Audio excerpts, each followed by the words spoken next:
नमस्कार, मी पंजाब डक. 8 तारखेला रात्रीच्याला पाऊस सुरू होईल. 9ला आणखीन जास्त भाग येणार आहे म्हणून हा अंदाज सर्व शेतकऱ्यांना लक्षात द्यायचा. सांगायचं झालं तर तुम्हाला सांगतो 8 ऑगस्ट पर्यंत तुम्ही शेतीचे कामे करून घ्या. 9 ऑगस्टला पाऊस सुरुवात होणार आहे.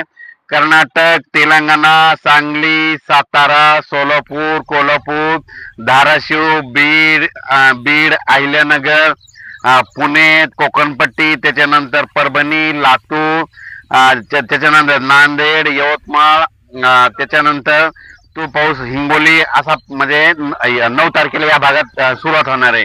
त्याच्यानंतर 9, 10, 11, 12च्या दरम्यान तो पाऊस तुम्हाला सांगतो की अहिल्यानगर शेतकऱ्याचे फोन आले होते की आमच्या अहिल्यानगर मध्ये पाऊस पडले नाही. तर अहिल्यानगर भागातल्या संपूर्ण जिल्ह्यातल्या शेतकऱ्यासाठी आनंदाची बातमी.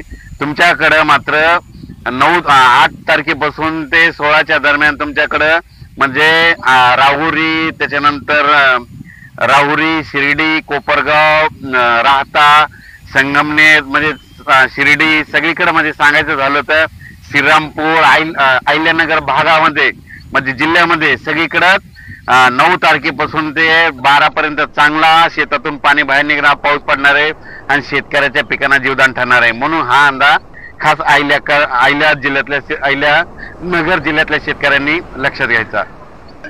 त्याच्यानंतर उत्तर महाराष्ट्रातल्या धुळे जिल्हा, नंदुरबार जिल्हा, जळगाव जिल्हा, नाशिकल्या सिन्नर भागातल्या शेतकऱ्याचे फोन आले होते आमच्याकडे पाऊस येईल का नाही. तर त्यांना सांगू इच्छितो तुमच्याकडे देखील 9, 10, 11, 12, 13च्या दरम्यान तुमच्याकडे देखील उत्तर महाराष्ट्राकडे म्हणजे नाशिक जिल्हा, नंदुरबार जिल्हा, त्याच्यानंतर जळगाव जिल्हा, धुळे जिल्हा, चाळीसगाव